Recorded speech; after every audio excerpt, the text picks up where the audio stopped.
DElEd द्वितीय semester के सैद्धांतिक विषय प्रारंभिक शिक्षा के नवीन प्रयास की क्लास में आप सभी का अभिनंदन है। हम अपनी क्लास में अध्ययन कर रहे हैं शिक्षा के क्षेत्र में गठित आयोग और समितियों का।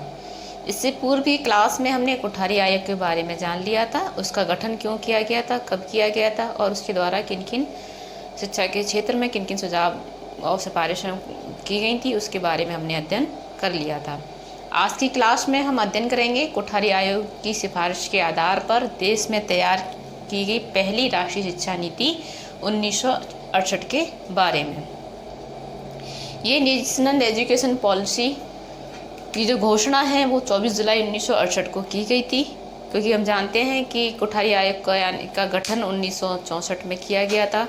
2 वर्षीय शिक्षा के क्षेत्र में अध्ययन करने के पश्चात 1966 में उसकी रिपोर्ट तत्कालीन शिक्षा मंत्री MC छागला के समक्ष प्रस्तुत की गई और उनकी रिपोर्ट के आधार पर 24 जुलाई 1968 को देश की पहली राष्ट्रीय शिक्षा नीति की घोषणा की गई। इस नेशनल एजुकेशन पॉलिसी में जो शिक्षा से संबंधित जो सुझाव या नीतियाँ बनाई गई थी वो हम जानते हैं कि पूर्ण रूप से कोठारी आयोग की सिफारिश के आधार पर ही थी। तो आइए हम जानते हैं कि इस नेशनल एजुकेशन पॉलिसी में किन किन शिक्षा संबंधी सुझावों को रखा गया था। यहाँ मैंने आपके समक्ष मुख्य सुझावों को लिया है कि और जिससे मैं समझ में आ जाएगा कि इस शिक्षा नीति में किन किन शिक्षा के संबंधित कौन कौन से सुझाव दिए गए हैं। तो शिक्षा के संबंध में तो शिक्षा पद्धति को जो अपनाया गया वो 10+2+3 की शिक्षा पद्धति को अपनाया गया, यानी कि 10 वर्षीय सामान्य शिक्षा यानी कि और 2 वर्षीय हाई स्कूल, 2 वर्षीय इंटरमीडिएट कोर्स और 3 वर्षीय स्नातक या स्नातक डिग्री कोर्स का प्रावधान रखा। तत्कालीन परिस्थितियों के अनुसार ही शिक्षा आयोग का गठन किया गया था। तत्कालीन परिस्थितियों को ध्यान में रखकर शिक्षा के संबंधित सुझाव और सिफारिश देने थे, जिससे कि देश के भविष्य का निर्माण हो सके। तो तत्कालीन परिस्थिति के आधार पर देश में वैज्ञानिक और तकनीकी का विकास किया जाना था, जिससे कि देश में आधुनिकीकरण को लाया जा सके। तो इसीलिए इन्होंने शिक्षा नीति में विज्ञान और तकनीकी विषयों को मूल रूप से शामिल किया तथा इसके संबंधित योजनाएं मतलब प्रावधान भी बनाए। राष्ट्रीय शिक्षा नीति में कृषि एवं व्यवसाय शिक्षा को विशेष बल दिया गया, क्योंकि हम जानते हैं कि हमारा देश कृषि प्रधान देश है और हमारे देश में सबसे ज़्यादा आवश्यकता कृषि के क्षेत्र में होती है। तो कृषि को सामान्य विषय के साथ भी जोड़ा गया और कृषि से संबंधित विद्यालय महाविद्यालयों की स्थापना भी की गई। व्यवसाय शिक्षा को बढ़ावा देने के लिए व्यावसायिक विद्यालयों, ITI कॉलेज, पॉलिटेक्निक कॉलेजों की स्थापना की गई, जिसके माध्यम से व्यवसायिक क्षेत्र का विकास किया जा सके। शिक्षा के अवसरों की समानता, यानी कि शिक्षा के क्षेत्र में सभी देश के सभी नागरिकों को, देश के सभी बालकों को समान अवसर प्राप्त किए जाएंगे। किसी भी प्रकार का भेदभाव ना किया जाए, न जाति, न आधार, न लिंग, न आर्थिक समुदाय के आधार पर। दूसरा, इन्होंने शिक्षा नीति में जो सुझाव रख दिया कि कार्य अनुभव, नैतिक और सामाजिक मूल्यों के पर विशेष बल दिया जाए, यानी कार्य अनुभव पर आधारित शिक्षा प्रदान की जाए, कार्य अनुभव को शामिल किया जाए, नैतिक और सामाजिक मूल्यों का विकास किया जाए, जिससे कि देश की राष्ट्रीय एकता में विकास देखा जा सके। क्योंकि हम जानते हैं किसी भी देश में राष्ट्रीय एकता का विकास तभी संभव है जब वहाँ के लोगों में सामाजिक मूल्यों का विकास किया जा सके, सांस्कृतिक मूल्यों का विकास किया जा सके, तभी देश में राष्ट्रीय एकता देखने को मिल सकती है। और किसी भी देश का विकास एक राष्ट्र की एकता पर ही निर्भर करता है। शिक्षकों का प्रशिक्षण संबंधी सुझाव रखे कि शिक्षकों के प्रशिक्षण किस प्रकार से दिए जाएंगे, यानी कि योग्य अध्यापक तैयार करने के लिए हमको उनको किस प्रकार से प्रशिक्षण देना है, इनको किस तरह से ट्रेन करना है, उनके लिए क्या योजना बनानी है, इसके बारे में इसमें सुझाव दिए गए थे। खेलकूद और शारीरिक विषय को अनिवार्य रूप से शामिल किया जाए, जिससे कि शारीरिक, सामाजिक, संवेगात्मक विकास देखने को मिले। इन्होंने कहा कि संविधान में दिए गए उद्देश्यों को प्राप्त करने के लिए 6 से 14 वर्ष तक के बालकों को निःशुल्क और अनिवार्य शिक्षा का प्रावधान किया जाएगा। तो इस तरह से इन्होंने ये सुझाव, मैंने कुछ सुझावों को लिया कि ये जो राष्ट्रीय शिक्षा नीति 1968 थी, इसका शिक्षा के क्षेत्र में क्या सुझाव दिए। तो राष्ट्रीय शिक्षा नीति में दिए गए प्रावधानों के आधार पर, दिए गए सुझावों के आधार पर देश में विकास देखने को मिला, देश की प्रगति देखी गई, देश की उन्नति देखी गई है। और इस तरह से राष्ट्रीय शिक्षा नीति के माध्यम से देश में शिक्षा का स्तर भी बढ़ा है। और ये तो थी 1968 की राष्ट्रीय शिक्षा नीति। अब हम जानते हैं राष्ट्रीय शिक्षा नीति 1986 यानी national education policy 1986। National education policy 1986 क्यों लाई गई इसके बारे में हम जानते हैं, क्योंकि हम कुछ भी चीज़ पढ़ने से पहले या कोई भी योजना आने से पहले उसके थोड़ा इतिहास के बारे में जान लेना चाहिए, क्योंकि कोई भी नीति या कोई भी आयोग बनता है तो किसी न किसी उद्देश्य को लेकर बनाया जाता है। तो 1986 राष्ट्रीय शिक्षा नीति तत्कालीन प्रधानमंत्री श्री राजीव गांधी जी द्वारा लाई गई थी। उन्होंने शिक्षा के क्षेत्र में विकास करने के लिए इस नीति को बनाया था।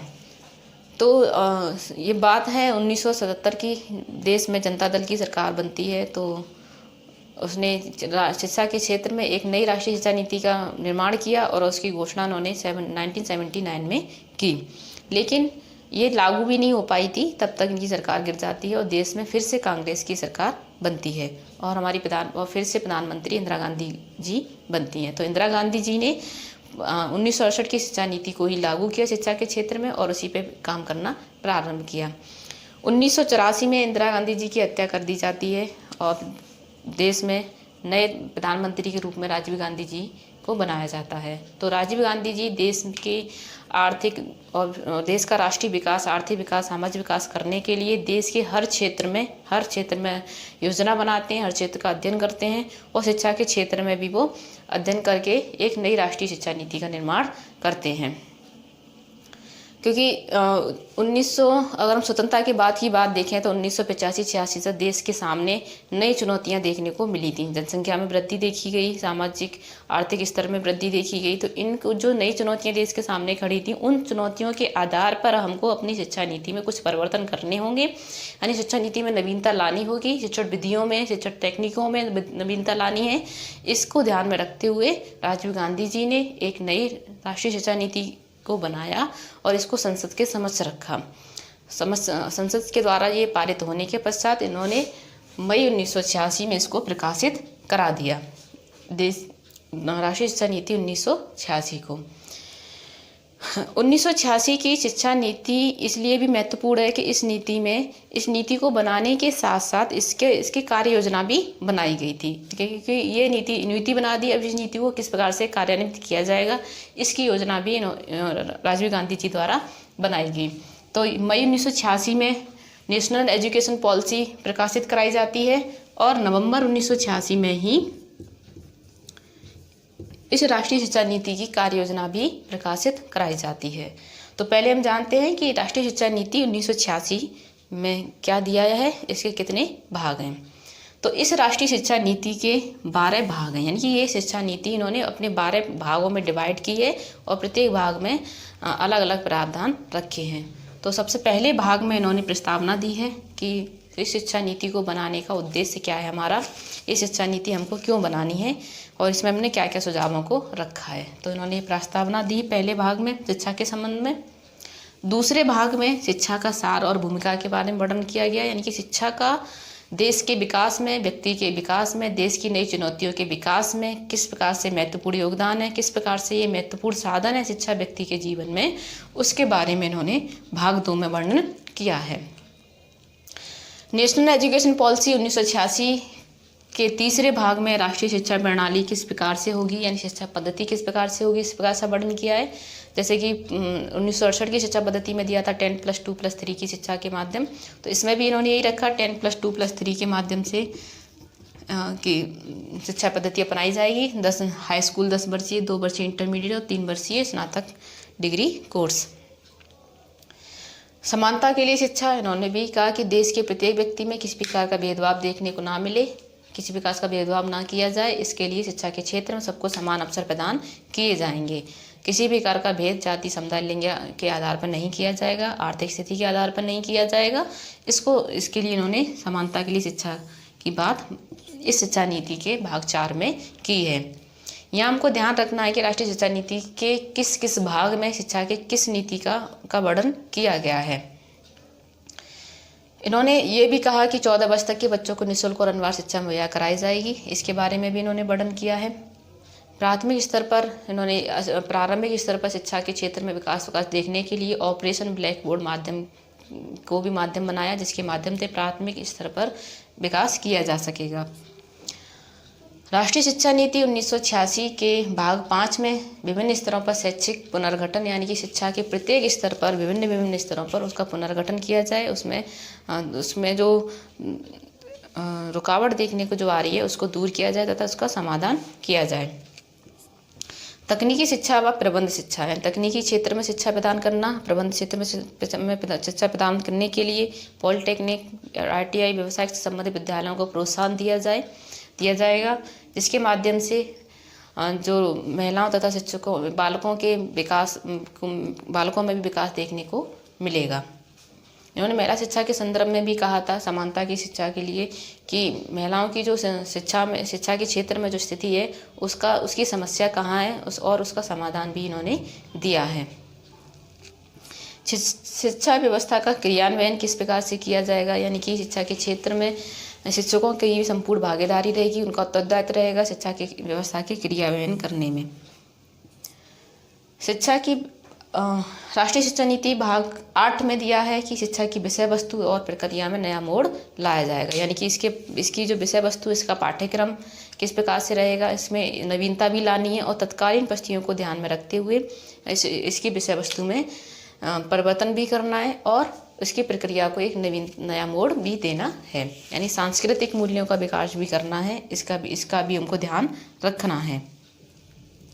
राष्ट्रीय शिक्षा नीति 1986 के भाग 9 में अध्यापक संबंधी प्रावधान दिए हैं कि हम जानते हैं कि शिक्षा तभी अत्यधिक रूप से प्रभावी हो सकती है जब शिक्षकों के संबंध में भी नीतियाँ बनी होंगी। तो पूरे देश में समान सेवा शर्तों शिक्षा को लागू किया गया तथा समान वेतन के में भी चर्चा की गई है। शिक्षा का प्रबंध किस तरह से होगा, शिक्षा का प्रबंध कौन करेगा, कौन इसका उत्तरदायित्व होगा, कौन मूल्यांकन करेगा, इस क्षेत्र में भी सुझाव दिए गए हैं। तो उन्होंने कहा कि राष्ट्रीय स्तर पर शिक्षा के क्षेत्र में प्रबंध या व्यवस्था करने हेतु भारतीय शिक्षा सेवा बोर्ड की स्थापना की जाएगी तथा राष्ट्रीय स्तर पर प्रांतीय शिक्षा सेवा बोर्ड की स्थापना की जाए और जिला स्तर पर जिला शिक्षा परिषद का गठन किया जाएगा, जो कि शिक्षा व्यवस्था का प्रबंध और मूल्यांकन भी करेंगे।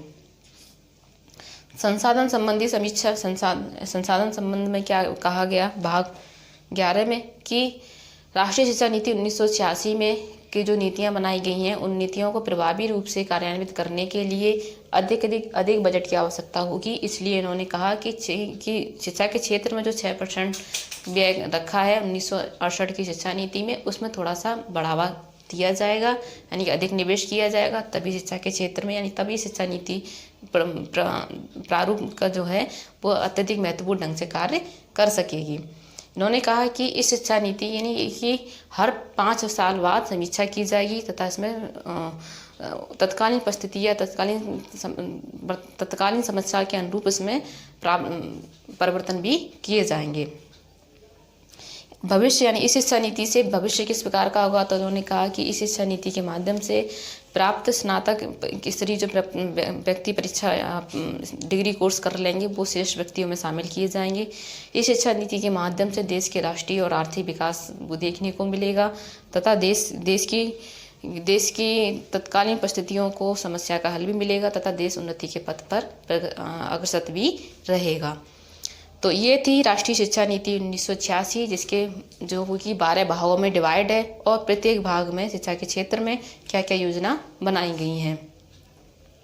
अब हम जानते हैं कि शिक्षा नीति 1986 का जो वर्क प्लान बनाया गया है उस वर्क प्लान में क्या दिया है, यानी इस नीतियों को उस वर्क प्लान के माध्यम से कार्यान्वित किया जाएगा, उसके बारे में हम लोग अध्ययन करते हैं। राष्ट्रीय शिक्षा नीति 1986 की जो कार्य योजना है यानी वर्क प्लान है, आइए हम उसको समझ लेते हैं।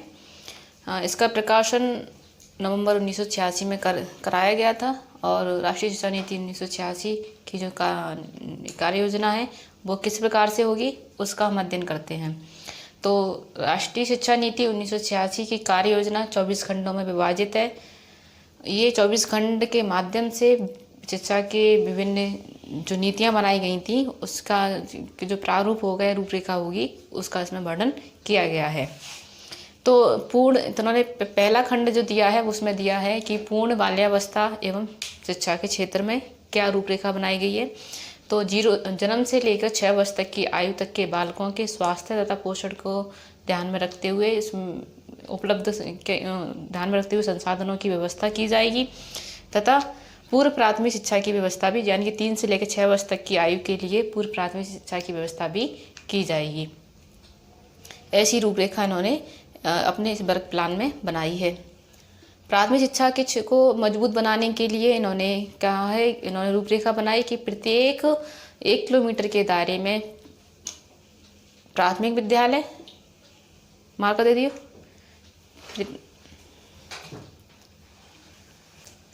प्रत्येक 1 किलोमीटर के दायरे में एक प्राथमिक विद्यालय और 3 किलोमीटर के दायरे में उच्च प्राथमिक विद्यालय की स्थापना की जाएगी तथा प्राथमिक स्तर पर शिक्षा को और अधिक उच्च गुणवत्तापूर्ण बनाने के लिए ऑपरेशन ब्लैक बोर्ड की योजना को इसमें शामिल किया गया, जिससे कि प्राथमिक स्तर पर शिक्षा की गुणवत्ता में सुधार होगा, जैसे कि TLM शिक्षण विधियों में सुधार, TLM की व्यवस्था करना आदि की रूपरेखा प्राथमिक शिक्षा की व्यवस्था को सुदृढ़ करने हेतु दी है। माध्यमिक शिक्षा के प्रसार करने के लिए इन्होंने कहा कि संचालित माध्यमिक क्षेत्र में जो विद्यालय संचालित है उनको पुनर्गठन तथा उनमें आवश्यकता अनुसार सुधार किया जाए और अन्य आवश्यकता अनुसार अन्य माध्यमिक विद्यालयों को भी खोला जाएगा। गति निर्धारक यानी कि जो प्रतिभाशाली बालक हैं उनके लिए गति निर्धारक विद्यालय तथा नवोदय विद्यालयों की स्थापना तथा उनका सुदृढ़ीकरण भी किया जाएगा की रूपरेखा उन्होंने बनाई है। शिक्षा के माध्यम से व्यवसायीकरण के लिए इन्होंने बनाया कि +2 यानी कि इंटरमीडिएट में ऐसे व्यवसायिक पाठ्यक्रम को शामिल किया जाएगा जिसके माध्यम से व्यवसायिक शिक्षा प्रदान की जाएगी। इस तरह की इन्होंने रूपरेखा बनाई है, व्यवसाय विषयों को शामिल किया इंटरमीडिएट की प्रणाली में और व्यवसाय शिक्षा को मुहैया भी कराया है। उच्च शिक्षा हेतु इन्होंने प्रावधान के लिए रूपरेखा बनाई कि उच्च शिक्षा में प्रवेश हेतु प्रेस परीक्षा का आयोजन कराया जाएगा, जिससे कि उच्च शिक्षा की गुणवत्ता में सुधार देखने को मिलेगा। ऐसी रूपरेखा इन्होंने उच्च शिक्षा हेतु बनाई है। दूरस्थ शिक्षा तथा खुला विद्यालय के लिए इन्होंने कहा कि संचालित इंदिरा गांधी ओपन विश्वविद्यालय को अधिक सुदृढ़ करने तथा उसके द्वारा जो कार्यक्रम संचालित किए जा रहे हैं उनको अधिक विकसित किया जाएगा तथा अन्य मुक्त विद्यालयों को स्वायत्तता भी प्रदान की जाएगी। ऐसी इन्होंने उसको प्रदान करने की रूपरेखा भी बनाई। ग्रामीण संस्थान और विश्वविद्यालय खोले जाएंगे, यानी कि केंद्रीय ग्रामीण संस्थान परिषद का गठन किया जाएगा। ग्रामीण स्तर पर विश्वविद्यालयों की रूपरेखा किस प्रकार की होगी, इस तरह की इन्होंने रूपरेखा बनाई। प्रबंध और तकनीकी क्षेत्र में, यानी कि अखिल भारतीय तकनीकी शिक्षा संस्थान तथा राज्य तकनीकी शिक्षा संस्थानों को अधिक सुदृढ़ किया जाएगा, मजबूत किया जाएगा तथा उच्च तकनीकी शिक्षा को प्रदान करने वाले कुछ विद्यालयों को सहायता प्रदान की जाएगी। प्रबंध की शिक्षा के क्षेत्र में प्रदान करने वाले विद्यालयों को भी सहायता प्रदान करने की रूपरेखा बनाई। प्रणाली का कार्यान्वयन, यानी शिक्षा प्रणाली का कार्यान्वयन किस प्रकार से किया जाएगा, तो विभिन्न शिक्षण संस्थानों के मूल्यांकन के संबंध में, शिक्षकों की योग्यता के निर्धारण के संबंध में, शिक्षक तथा छात्रों की कार्यप्रणाली में सुधार करने के लिए विभिन्न स्तरों पर शिक्षा का मूल्यांकन करने के लिए परिषदों का गठन किया जाएगा, जिससे कि शिक्षा प्रणाली का मूल्यांकन या उसका कार्यान्वयन किया जा सके। रोजगार की उपलब्धता के क्षेत्र में इन्होंने योजना बनाई कि रोजगार प्राप्त करने के लिए राष्ट्रीय परीक्षण सेवा का आयोजन किया जाएगा, यानी कि प्रत्येक बालक को किसी विशेष क्षेत्र में रोजगार प्राप्त करने के लिए उस विशेष क्षेत्र की राष्ट्रीय परीक्षण परीक्षा को पास करना अनिवार्य होगा। शोध तथा विकास के क्षेत्र में उच्च शिक्षण संस्थाओं के पाठ्यक्रम में विस्तार तथा वृद्धि के लिए शिक्षकों को शोध के हेतु अनुमति प्रदान करने के लिए तथा शोध संस्थानों के विकास करने की योजना भी इन्होंने अपनी राष्ट्रीय शिक्षा नीति में बनाई है। स्त्री शिक्षा के क्षेत्र में महिलाओं की शिक्षा की स्थिति को सुदृढ़ करने के लिए बालिकाओं के लिए अलग से बालिका विद्यालय खोलने की अनुमति प्रदान की है तथा महिलाओं को शिक्षक भर्ती हेतु वरीयता प्रदान करने की योजना इन्होंने अपनी इस शिक्षा नीति के तहत बनाई। अनुसूचित जाति, जनजाति एवं पिछड़े वर्ग के बच्चों की शिक्षा के लिए उनके क्षेत्रों में विद्यालय खोलने की अनुमति तथा इन बच्चों को हॉस्टल छात्रावास की व्यवस्था, छात्रवृत्ति की व्यवस्था की योजना तथा अनुसूचित जाति तथा जनजाति तथा पिछड़े वर्ग के बालकों को शिक्षकों की नियुक्ति हेतु की कार्यप्रणाली भी बनाई गई है। अल्पसंख्यक के यानी अल्पसंख्यक के बच्चों, महिलाओं के लिए अलग से अल्पसंख्यक विद्यालयों के खोलने की अनुमति तथा अल्पसंख्यक के वर्ग के बच्चों को शिक्षा के क्षेत्र में शिक्षकों के लिए भी वरीयता प्रदान करने तथा उनके लिए अलग से आरक्षित प्रणाली का बनाने की रूपरेखा भी इन्होंने अपनी शिक्षा नीति के तहत बनाई। विकलांगों की शिक्षा के लिए जिला स्तर पर विकलांगता जागरूकता के लिए सेवा कार्यक्रमों का आयोजन करना तथा विकलांगों की शिक्षा व्यवस्था हेतु विकलांग के लिए अलग से प्रावधान का आयोजन भी अपनी शिक्षा नीति की रूपरेखा में किया।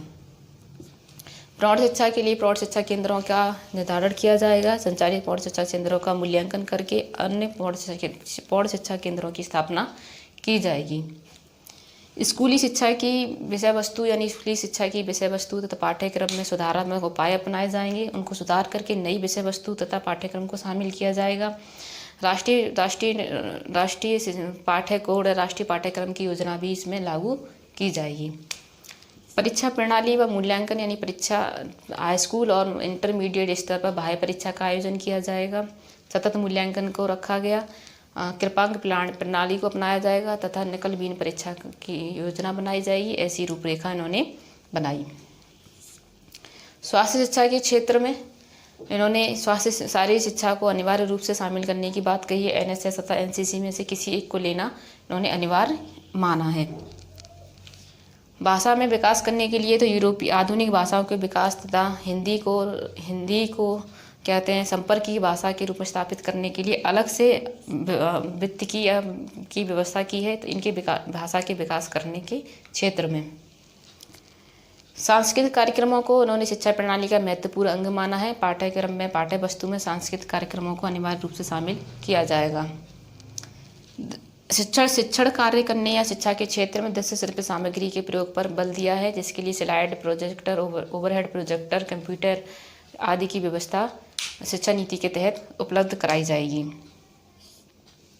अध्यापक तथा अध्यापक प्रशिक्षण के संबंध में इन्होंने कहा कि इन्होंने योजना बनाई, इन्होंने रूपरेखा दी कि अध्यापकों को योग्य अध्यापक तैयार करने हेतु प्रत्येक जिले में एक जिला शिक्षा परिषद की स्थापना की जाएगी, जिससे कि उच्च स्तर के अध्यापक तैयार किए जा सकें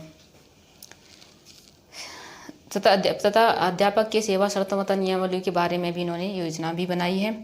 शिक्षा व्यवस्था के क्षेत्र में इन्होंने कहा कि मानव संसाधन विकास मंत्रालय को अधिक शिक्षा के क्षेत्र में अधिक सुदृढ़ किया जाए। राज्य स्तर पर राज्य बोर्डों की स्थापना की जाए। केंद्र स्तर पर केंद्रीय शिक्षा बोर्ड की स्थापना की जाए। जिला स्तर पर जिला परिषद शिक्षा परिषद का गठन करके शिक्षा की व्यवस्था का मूल्यांकन तथा उनकी देखरेख की जाएगी। तो ये था राष्ट्रीय शिक्षा नीति 1986 का वर्ग प्लान की उनकी जो नीति बनाई थी उसकी जो कार्य योजना है वो किस तरह से चलेगी और किस तरह से चल रही है इसके बारे में दिया है। तो आज की क्लास में हमने राष्ट्रीय शिक्षा नीति 1968 उसकी और राष्ट्रीय शिक्षा नीति 1986 और उसकी कार्य योजना के बारे में हमने जाना है। अगली कक्षा में हम राष्ट्रीय शिक्षा नीति 1986 का संशोधित रूप 1992 के बारे में जानेंगे और साथ ही हम यशपाल समिति के बारे में भी जानेंगे। आज की क्लास में इतना ही।